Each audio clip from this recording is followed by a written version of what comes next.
Yeah, everyone. Yes. I gotta stress, I did not make that, but Jesus, the internet's funny. Yes. Those buses with like the 2 floors is an accurate description of London. That's true. Okay. Hi, everybody. The introduction, or rather the title of this session as given on the previous slide, was a little bit misrepresentative. This is not just going to be on European economics, this is also going to be on European politics, in particular because those two things go together, and also because arguably one is most certainly caused, or at least conflated or contributed to, by the other. So, very good. There are 3 different things that refer to Europe, or rather to various subsections thereof. The Eurozone is the thing that you most often discuss. Can anybody give a country that is a member of the... Actually, no, that's a complete lie, because they're listed right there. If you don't know what that one is, I can't really forgive you, but does anybody know what the other brown one is? Ah, sorry. Does anybody know... Ah! The one time this has a legitimate... Oh god, that's wrong. Does anybody know... No, just... No! Does anybody know what that brown one is? Sure. What the fuck? You listening to Europe? I know, Beavis. It's not that I don't know what it is, it's that they might not know what it is. This is going to turn out to be a really good Monash one. Okay. So. Okay.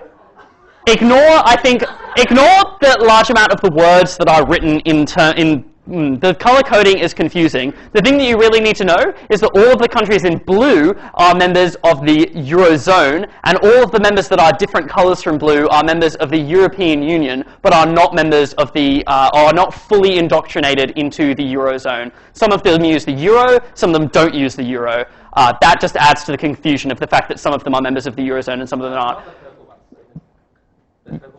Yes, I understand, but yeah, okay, very good. The point is, when most often talking about the Eurozone, the clear demarcation is in terms of which countries are currently using the euro and fall under all of the systems of government and economics that form the basis of the Eurozone and the specific kinds of economic policy that make up the Eurozone. Europe is a more broad, encompassing term that also refers to things like Russia that are not part of the European Union. Yes? Can you actually explain the difference? Yes, sure. So, the Eurozone, or rather the European Union, is an overarching political union between the vast majority of the countries that you see there. There is I was going to get to it later, but there is a European Parliament, and basically it is a political grouping as opposed to an in-and-out economic grouping. The Eurozone is where countries have banded together much more closely than just in the European Union. They have all of their economic policy formed by the European Central Bank. They have a single currency, and many of the things that are free to do, or that countries that are just part of the European Union, like Switzerland, which is not part of the European Union at all, that's a comply. The United Kingdom is free to do some things that members of the Eurozone are not. But also, the more that you opt in, the more benefits and arguably the more detriments you expose yourself to. The United Kingdom, for example, has the benefits of being as part of the European Union, membership of the European Parliament, but does not have membership of the of certain economic councils, and it does not have its economic policy derived by the European Central Bank. All of those things will come later. That was just a first slide to indicate the fact that there are differences between the 3. Okay. The thing that I know most about is the history of Europe, and a lot of the countries within Europe really hated each other. There's actually, they didn't stop fighting between the years of 1450 and 1700, and it wasn't even that the fighting was so bloody that nobody had time to write it down before dying. It's just that there were so many wars in between that period that I didn't have time to list them all. Many times when fighting the war of those other wars, they were also fighting other wars with other people within Europe. For many of those years, there wasn't so much any kind of political unity as there was complete disunity between all of the countries. And also, vast swathes of Europe didn't actually exist as they do currently. Pretty much the biggest demarcation in the history of Europe where they moved away from hating and fighting each other a lot and moved towards not hating each other and liking each other slightly more was after World War II. That is a map of Europe after World War II. and the most important things that you can note, for example, are number one, the fact that the Soviet Union is massive, and pretty much everywhere from there to the right is Russia, and everyone in there is some other country that has since had independence from the Soviet Union, some violently, some not very violently. Also note that the German Democratic Republic and the Federal Republic of Germany are separate. It doesn't actually reflect the fact that Berlin is right in the middle there and was also administered by the two separate groups, and at various points that led to many fun things that occurred in Berlin. You two okay? You want to contribute anything? You're okay? Good. That's very good. So, I wanted to describe it as a word other than anti, but I didn't really have any vocabulary beyond that. In particular, some things to note that characterized European relations after World War II, in particular, were an enormous amount of political conflict.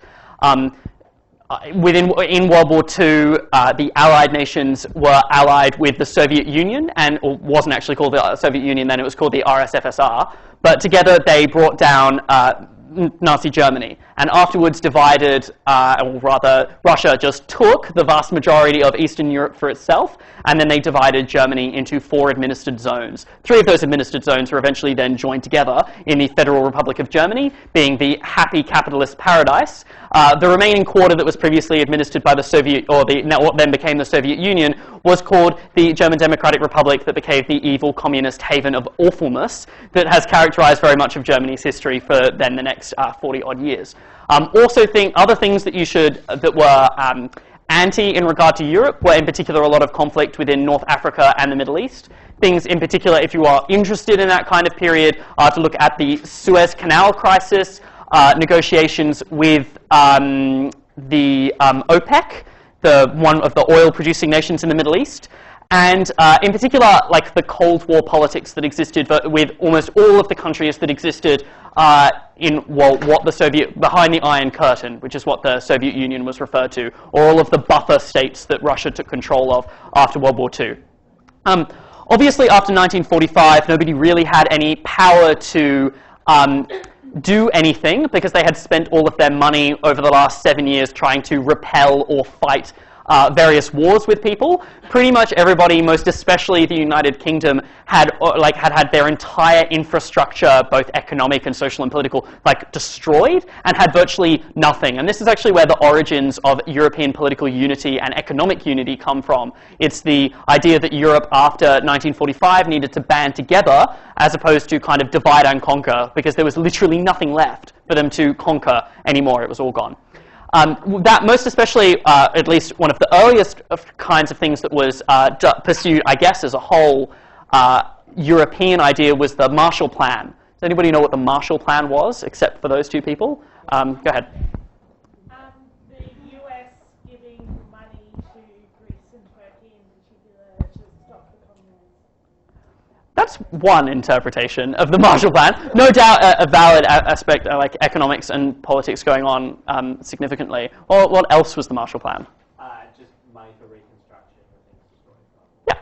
It's one of the earliest, or one of the very early examples of development aid. It doesn't really bear much of a resemblance to how development aid is used in other countries, but it was a series of very low-interest loans that were given by the United States that had managed to escape the war largely unscathed and with very little military involvement, aside from a couple of very large bombs that were dropped over some unnamed country in Japan. Yes, Japan. Well, yeah. Yeah. The US were broadly involved, but managed to get away largely economically unscathed, and was able to provide basically just money to the rest of Europe such that they could pour that effectively into developing infrastructure, and also so that specific groups within Europe could develop infrastructure such as to repel the spread of the other kinds of political conflicts that were going on during the Cold War, such as the spread of communism into places like Greece. So, the Marshall Plan also was the basis of the basic idea behind political organizations and economic organizations like the International Monetary Fund and the World Bank. Those are other things that you should also look at, but those are more international as opposed to the European Union based.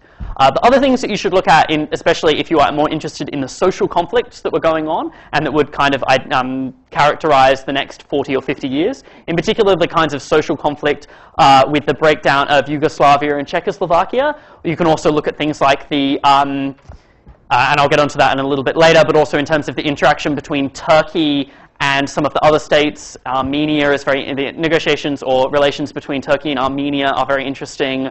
By that I mean very bad for Armenia. There's lots of genocides. Was that World War I, wasn't it? Yeah, okay, cool. That hasn't been resolved yet. It's, they're pretty hung up about the whole genocide thing. The thing obviously that cultural and social conflict can pretty much encompass absolutely everything from the Jews in post-war Europe all the way up to immigrants from the Middle East and especially places like Asia. If you're particularly interested in English foreign policy, kind of relations they had with Asia during that period are very interesting. Point is just, it's a general, thank you Beavis, very general introduction to things that you might go and research further yourselves. The answer is nothing ended well for those people. Okay, so what happened beyond 1950, in particular in vein of establishing the origin of the European Union, is that the countries within the European Union started to focus on more of, anybody that's done first-year political theory would know it as what's called liberalism, but what everybody else would kind of understand as the idea that nations should effectively govern with each other and should attempt to govern each other more. Prior to 1945, there had not been a particular idea that countries should really work together or should seek to affect what the internal machinations of what would occur within each country. Kind of the ideological split between the League of Nations, which didn't have very much power and wasn't able to administer the policy of other countries, compared to the United Nations, which has very large, broad, sweeping powers to control the internal policies of other countries. And not only because a lot of the European countries formed the basis of the United Nations, but also because Europe had that idea separately. The European Union, and as was originally those three things and others, also had those ideas that they should form supranational bodies that would combine the resources of countries and work together as opposed to separately. So, between the years of about 1950 and 1993, there were a lot of individual countries coming together and forming little unions with the, I can't even pronounce that name, whatever, Mars Megatron Treaty. Sure. With the treaty in 1993, the European Union itself was set up, the European Parliament was established, various countries had various conditions on them. Entering the United Kingdom has quite a lot of exceptions to what laws it is bound by, for example. From that point, from 1993, from the original small group of members, the membership of the European Union has expanded. I'll get onto some of the countries that are considering becoming part of the European Union and the politics surrounding those a little later on. So, obviously leading up to the adoption of the euro currency in 1999, which was adopted by the majority of members of the European Union. Okay, so how the European Union works. Yes, that is me, next to the big euro sign. Anyway, yeah. So, there are two main supranational bodies that form, again, coming to the thing that people were criticizing me for not having earlier, two main supranational bodies that form the part of the European Union. They are the European Parliament and the European Courts. I only mention those two because they are the predominant ones that you should understand for the purposes of debating. There are other ones, if anybody would like to chime in as them being particularly important or good to know about, now would be the time. So the European Parliament passes general parts of policy that governs the European Union, and obviously the European courts are actually a final stage of appeal for all of the members of the European Union. For example, if you are in the United Kingdom and you are trying to protest the criminalization of your sadomasochistic homosexual sex, you might decide to appeal it to the European Court of Human Rights, at which point they will say that is disgusting and that should never happen ever again. However, neither of those things are anywhere near as important, or at least are not viewed as anywhere near as important as the European Central Bank, which is kind of where all the fun occurs. Hey, Beck, look at the photo that I put up. It's us. If Beck was in Europe, you might be able to ask her for some advice on what occurs. Okay, so, the Eurozone. Why? The European Union, or rather, from all of the press that you have seen the Eurozone get in recent months, you might wonder why on earth anybody would have ever signed up to it. And the reality is, for about the first, well, not really the first 20 years, but the first 15, say, between like 93 and 2008, everything was great. Like, everybody had a great time. And by that I mean, no, neither of those things that I said are true. But the graph at the top, well, it's not really a graph, is it? The table at the top is probably the most clear indication of why the European Union was formed and the Eurozone subsequently were formed. It's because together the European Union are the largest single bloc of countries in the world. You could probably treat the United States themselves as simply a conglomeration of individual bodies that act together. The biggest question being, what is the difference between the United States and the European Union? Increasingly less, except for the fact that obviously the last time a state tried to leave the United States, that did not end well. So, some terms and some things that you should definitely know when debating about the European Union. Firstly, that is the reason as to why everybody got in. It was the fact that they had extraordinarily more bargaining power internationally as a result of the fact of them banding together. Some other examples of where the same kind of principles have governed similar actions are free trade agreements. So Australia reasonably recently signed a free trade agreement with the United States. Relatively recently signed a free trade agreement with New Zealand, is thinking about signing a free trade agreement with China, but that hasn't happened yet. Basically, between the countries within the European Union and the Eurozone, there isn't completely free trade, but there is relative free trade. There are some industries that still have protections on them, but overall there are moves towards breaking down the barriers, between states. Yeah, what are you going to say? What is a free trade agreement? Free trade agreement, and this goes back to, I guess, the fundamental economic ideology of kind of like the early 20th century, was the idea of protectionism. No, rather, there are two sides. There's protectionism and there's free trade. Protectionism is the idea that you should, through things like tariffs, raise the price of goods that are produced by anyone except for you, so that you encourage the growth of your own industries above the growth of industries from other countries. So, for example, everybody would know that the Australian car industry is crap, but that nobody really buys Holdens. We have an exceptionally small Australian auto industry. One of the ways that the Australian auto industry used to be much larger and used to be protected was that all of the cars that came from other countries used to be absurdly expensive. And that was done on the basis that the Australian government would just say, oh, Mazda, your cars will now cost 3 times as much, which encouraged everybody to go and buy Holdens rather than Mazdas. The basis of that being, well, people could just buy Australian cars instead. That would keep money within Australia.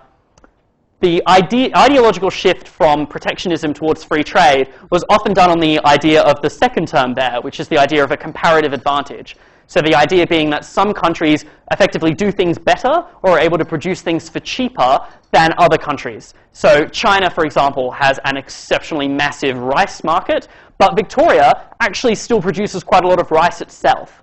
Why do that when the cost of rice produced in Victoria is actually quite high, when you could just import all of your rice from China, which would cost people within Australia comparatively little? There are many reasons as to why you may not want to do that. There are some advantages perhaps as producing food yourself when you have the potential for other countries to stop giving you food. There are many reasons as to why you might pursue protectionism and the encouragement of local industries above free trade. But that was the fundamental principle behind the European Union and the free trade agreements therein. The other big thing that is a kind of a free trade agreement, but not really, is what's called, or what was originally called, the Schengen Agreement, which is the agreement between states within the European Union that there should be free passage between them. So the Schengen Agreement basically says that if you get into Europe or you have European citizenship or a visa for one of the countries within Europe, you can travel to any of the other countries within Europe. That's great if you happen to live in Greece and desperately want to escape. That's quite bad if you live in Germany and want all of the filthy immigrants to get out of your country. Particularly the Greek thieves. They didn't have to try very hard, they just had to ask for it. Anyway, so some other things that perhaps some terms that you should definitely know are this currency stability, Economies of scale is great. If you try to produce enough rice for one person to eat, that's quite expensive. If you try to produce rice for 100 million people to eat, that becomes quite cheap per person. That was the basis of the European Union, and again, breaking down the protectionist barriers. The final thing I would just like to say in terms of economics is the interdependence theory, which is kind of going back to the idea of the political things that underlay the formation of the European Union. That the European Union wanted to work together as opposed to separately, and that countries that work more economically together are also likely to work more politically together. If you are more reliant on somebody for your cars, you're probably less likely to, for example, declare war on them because you still want their cars. And if you declare war on someone, you're very unlikely to continue to get their cars. That's a very simplified version of it. You should research the Golden Arches theory, which is a specific application of that theory to McDonald's. Okay. Some terms that you should know that are specifically relevant for debates that are coming up. Currency undervaluation.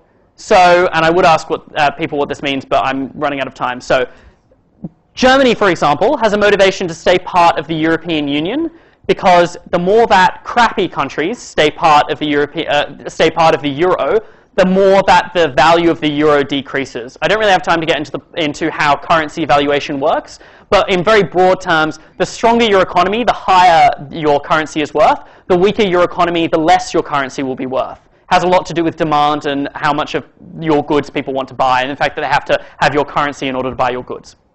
So, Germany really likes having their currency undervalued, and if you want to look at another country that undervalues its currency, it's China.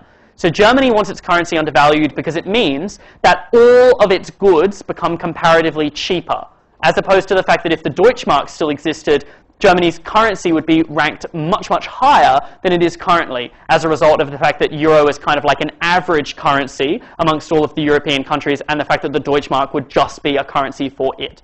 So have a look at currency undervaluation and how that might economically advantage Germany in making things like imports much, much cheaper. One of the bad things, and I will get onto that in a second about the Eurozone, is obviously in terms of things like currency speculation and obviously the recent default of Greece. Okay, some underlying stresses that have led to some issues in the past, very briefly. There's always been a split between rich countries in the European Union, like Germany and France, saying, we have a lot of money, we don't want other states to have our lot of money, please go away, and smaller countries saying, we don't have a lot of money, we would like some of your lot of money, please give it to us. The European Central Bank also restricts quite a lot of the economic policy of smaller countries, especially some things like quantitative easing. Anybody know what quantitative easing is? I do. I know you know what it is, Beavis. I know what you know. Anybody else? Yes, it is printing more money in order to... Shut up, Beavis. Powerful versus vulnerable is always the eternal split in supranational bodies. If you want to consider for example, a debate many people did many weeks ago, perhaps erroneously, about the International Monetary Fund and similar having a lot of power compared to other bodies, that's because some people in those bodies have a lot more power than the other people in those bodies. Same goes for the United Nations, etc. Many countries within the European Union are unstable. Many of them are stable. I'll leave you to determine which one is which. But hint, hint, it's the country that doesn't have the Nazi Party in it. And no, that isn't Germany. And finally, the split between Western and Middle Eastern is Greece. The split between Western and Middle Eastern interests has always been an interesting one. Turkey entering the EU has always been the subject of debating topics in Australs and similar for many, many years. France has always opposed Turkish entry. Now that the socialists are in control of France, one might consider those interests different. Okay, to finish, some things that are the cause of tensions and will perhaps be the subject of debates that you do in the future. The European economic collapse has gone from being the flavor of the month to not really being the flavor of the month of topics anymore. That is good for everybody. The less you have to debate about the European Union, or rather, if you don't have to debate about the European Union every single time you go to a tournament, that's probably better for you. But those are some things that are always brought up in debates about the European Union as a whole. So to what extent there should be oversight over Greece and other kinds of countries that have a history of economic mismanagement. The European, for example, the European monetary thing, I've forgotten its name, has a lot more oversight over crappy countries than it used to. Is able to have the ability to do things like look at budgets before they are passed by various countries and before they're implemented, and have done things with Greece like austerity agreements. Credit default swaps are one of the things that contributed to the downfall, if you like, or contributed to the European economic collapse. And you should look more into the ways that countries traded a lot with each other that exacerbated the fact that certain countries within the European Union should have collapsed, and certain countries within the European Union certainly should not have collapsed. And yet, as a result of how economically interdependent they are, a lot more countries suffered than probably should have if the European Union didn't exist. Some other things that you can look at are, say, the entry of Estonia and Croatia into the European Union and the aforementioned joining of Turkey, or the long-discussed joining of Turkey into the European Union. And finally, the proposal, for example, to split the European Union into halves, basically to separate the rich part from the poor part, which is very popular amongst the rich part, and again, not so popular amongst the poor part. Okay, so that is an enormous amount of European history to digest. My aim in doing that was just to give you all the basis of words that perhaps you could Google, things to look up, and basic knowledge that you would need to debate about the European Union. But I am more than happy to answer any questions. / the brains trust of Europe over there is more than happy, I suppose, to answer any specific questions that you have now or general questions that you have later. So are there any specific questions? I'm going to interrupt and push you along. We've got 2 more of these sessions to do before pizza. So you're getting off the stage now. Are there any more questions? I instead recommend that you find Stevie during the lunch break. I don't recommend that. Otherwise, we will not have a dinner break. Stevie, hand over the microphone. The slides are going up on the website. Yeah. No, This is definitely not. Pizza is later. Melmac. Pigs means is a general term to refer to crappy countries within the European Union. That pigs originally is Portugal, not Ireland, Italy. Ireland, Greece, and Spain. Yes. There are 2 I's. Yeah. There are also other things that are used to refer to other countries that are equally derogatory.